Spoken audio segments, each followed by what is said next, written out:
They're finally coming to an end for a Maryland family. They lost their home in a condo building explosion last November. It wasn't until this week that they found a permanent place to live. News 4's Amy Cho shares their difficult journey. This was the condo building dozens of families once called home. Much of it reduced to a pile of rubble after a resident here said an explosion and died by suicide. Mark St. George still remembers racing home from work to check on his family. From what I saw, I was like, there's no possible way my family could be alive right now. So I'm freaking out in my mind. Thankfully, his wife and baby daughter survived, but the family lost everything else. And he says Montgomery County initially did little to help, refusing to let the family stay at the hotel designated for survivors. They just said no, there was no real reason behind it. It was like,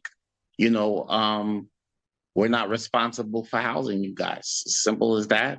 The family's been staying in a hotel in Rockville for several months while searching for an apartment they can afford.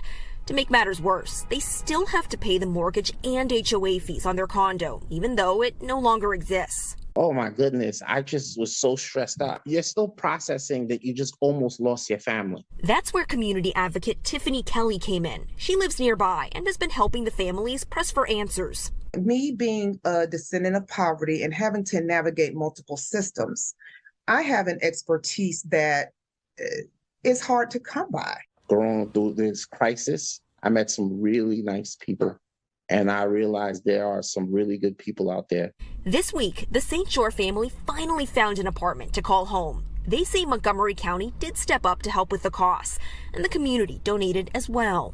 Man, laying on your own bed and not living out of a suitcase, nothing like it. He says they still need more furniture and would appreciate donations as they continue a long journey on the road to rebuilding. Amy Cho, News 4.